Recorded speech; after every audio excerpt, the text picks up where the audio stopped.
military types poking around. Nadine's guys? Yep. The Uncharted franchise is making its PC debut with Uncharted 4: A Thief's End, and Uncharted Lost Legacy through Uncharted Legacy of Thieves Collection. How well have they made the jump from console to PC? Just how good do they look? And are they really fun to play? Find out the answers in our review. Reviewing the PC release of Uncharted Legacy of Thieves Collection has felt a bit paradoxical. Both of the games included in the release, Uncharted 4: A Thief's End and Uncharted Lost Legacy, have been out on the PS4 for half a decade at this point. On the other hand, however, I never really played either of the games back then, so revisiting these games on PC felt like a great idea. So without further ado, let's get started with the review for the PC debut of the Uncharted franchise. Let's get the most important aspect of this review out of the way. Both Uncharted 4: A Thief's End and Uncharted Lost Legacy run absolutely brilliantly on PC. Equipped with a relatively mid-range gaming PC, a Ryzen 5 3600, 32GB of RAM, and an RTX 3060 Ti, I was able to run both games at their highest graphical settings at 1080p. Both of the games ran wonderfully, running at well over 60 frames per second for Lost Legacy and over 100 frames per second for most of A Thief's End.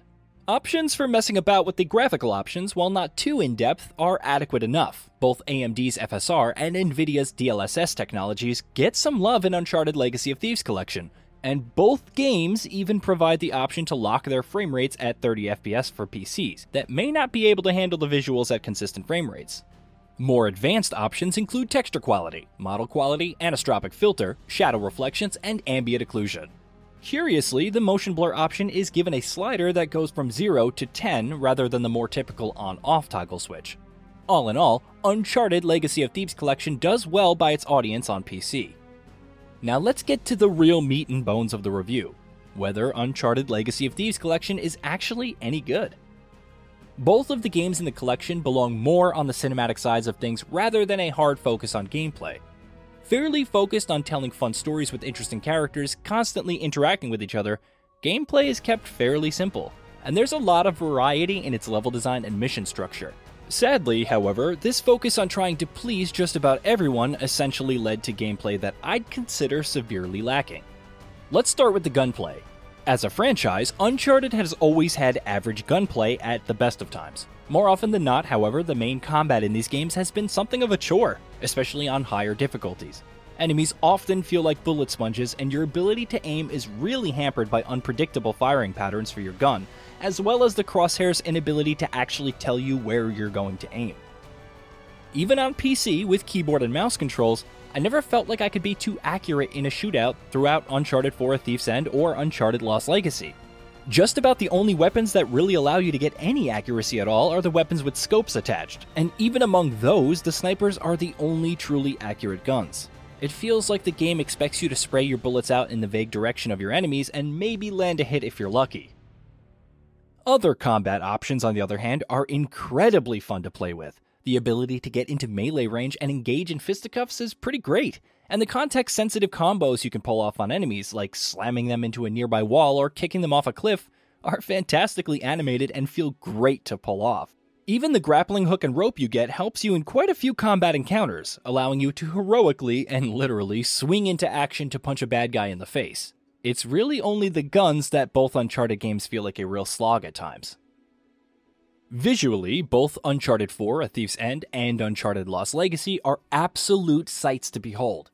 Featuring some of the best panoramic views I've seen this side of Death Stranding and Horizon Forbidden West, it's hard to believe that both of these games were originally released on the PS4. Sure, both games have likely gotten quite a few touch-ups for their PC release, but it doesn't change the fact that they look absolutely jaw-dropping. The real reason you'll want to play through Uncharted 4: A Thief's End and Uncharted Lost Legacy is that both games have been written really well. The character interactions are what essentially define Uncharted as a franchise. It's really the writing that does the heavy lifting in making you want to play more of these games. Let's talk about both games one by one. Uncharted 4: A Thief's End, as its name might imply, is essentially the final chapter in the story of the franchise's original protagonist, Nathan Drake. Having retired from treasure hunting, Drake got married with journalist Elena Fisher, and the two of them have been living a relatively quiet, boring, and normal life. One day, however, a ghost from Drake's past suddenly knocks on his office door, and it turns out to be his brother Samuel Drake, someone Nathan assumed had died when Sam was riddled with bullets in front of him 15 years ago. Sam's antics get Nathan pulled into the same globe-trotting treasure hunting adventures that Nathan had hoped to leave behind, and our adventure kicks off. Having played the original Uncharted on the PS3, Uncharted 4: A Thief's End starts off quite well. Sure, there are some secrets that might go over your head, but that doesn't really matter much for the game itself proper. In terms of gameplay and level design, Uncharted 4: A Thief's End is incredibly linear. To its credit, the linearity allowed developer Naughty Dog to direct character interactions as well as combat scenarios incredibly well. And even while rushing through some bits, I never really heard any dialogue get abruptly cut off. Uncharted Lost Legacy leaves Nathan Drake behind and brings in another character from the franchise as one of its primary protagonists.